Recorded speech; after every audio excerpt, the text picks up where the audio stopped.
Nobody expected the police to show up on a quiet Tuesday morning. Nobody expected the HO to make that call. And absolutely nobody, not the officers, not the neighbors watching from their driveways, not even the HOA president herself, expected what happened when that front door slowly swung open. What they saw changed everything. And once you hear what was inside that house, you'll understand why this story went viral overnight. Before we go any further, I have to ask, where in the world are you watching this from right now? Drop your country in the comments below. I read every single one, and it genuinely amazes me how far these stories travel. Okay, let's get into it. Earl Hutchins was 74 years old and had lived in the same house on Sycamore Drive for 41 years. He'd raised 3 kids in that house, buried his wife from that house, and fully intended to take his last breath in that house. He had a porch swing, a garden that took up most of the front yard, and a dog named Biscuit, who was technically too old to do much of anything except sleep and look adorable. Earl wasn't loud. He wasn't rude. He waved at neighbors, paid his taxes, and kept to himself. By every reasonable measure, Earl Hutchins was the kind of man you'd want living next door. But the Sycamore Drive HOA had a different opinion. The problem started, at least according to the HOA, about 8 months before the police showed up. That's when Sandra Bellows became HOA president. Sandra was the kind of person who considered a recycling bin left out. 12 hours past pickup, day to be a personal attack. She had a spreadsheet. She had a laminated copy of the community guidelines. And from the moment she drove past Earl's house and saw that garden overgrown, beautiful, wildly alive with sunflowers and tomato plants and climbing roses, she decided it was a problem. The first violation notice arrived in Earl's mailbox on a Thursday. Unsanctioned landscaping, vegetation exceeding approved height limits. Earl read it, set it on the kitchen counter, and went back to watering his tomatoes. He'd dealt with HOAs before. He figured it would blow over. It did not blow over. Over the next 6 months, Sandra sent 11 more notices. Notices about the garden. Notices about Biscuit's doghouse being 4 and 2 tall.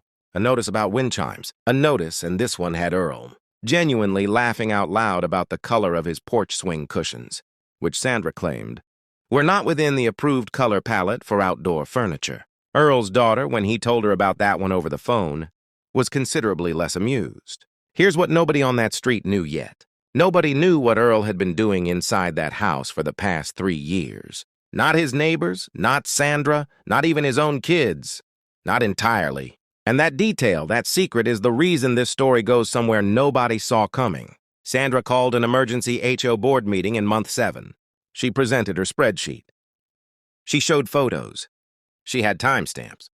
The board voted to escalate to pursue formal action, and if necessary, contact local authorities about what she was now calling a hazard property. Earl received a certified letter. He signed for it, read it at his kitchen table, and for the first time he didn't laugh. He picked up the phone, but not to call a lawyer.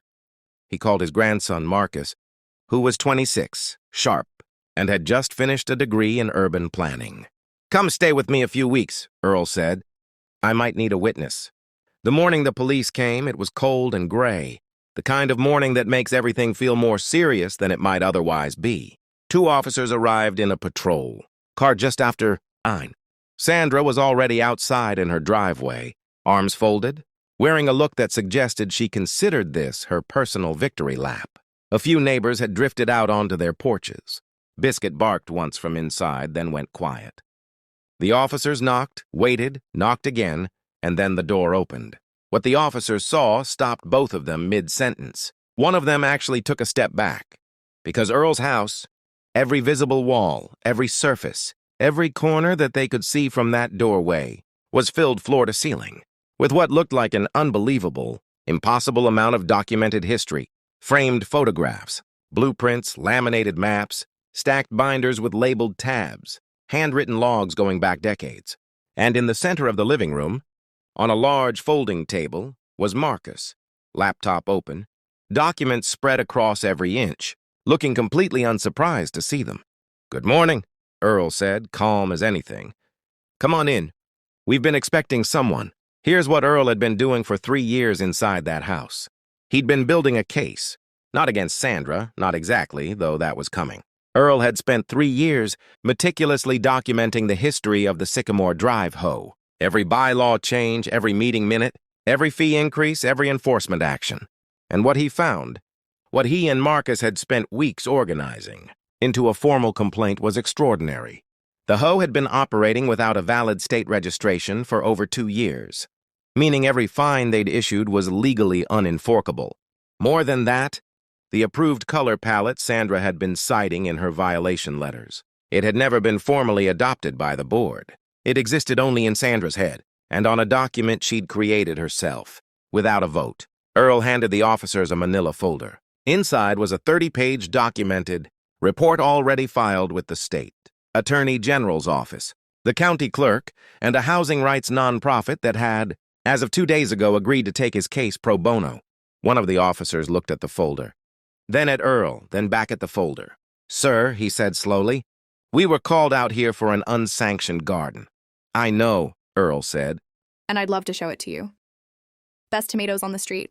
The next few weeks moved fast. The HOA's violations against Earl were dismissed entirely. The state launched a formal review of the HOA's registration and financial records.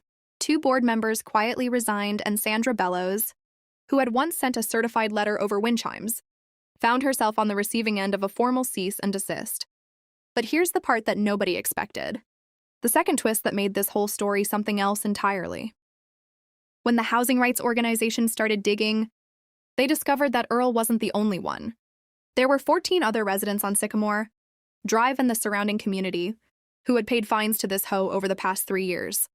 Fines that were under state law completely illegitimate. 14 families, some of them had paid hundreds of dollars. One family had paid over $2,000. Earl organized a neighborhood, meeting in his garden between the sunflowers and the tomato plants, and quietly told every one of them what they were entitled to get back. Biscuit slept through the whole meeting, but Earl smiled more that afternoon than he had in years. The garden is still there. The wind chimes still hang on the porch, and the cushions on the porch swing, still absolutely not within any approved color palette, are the brightest, most defiant shade of yellow you've ever seen in your life. And somewhere in a filing cabinet that is perfectly organized and completely terrifying, Earl Hutchins has a folder with your name on it just in case. So here's what I want to know. Did Earl do the right thing, or did he go too far? And what would you have done in his position? Tell me in the comments. And while you're there, don't forget to drop your country. I'll be reading every single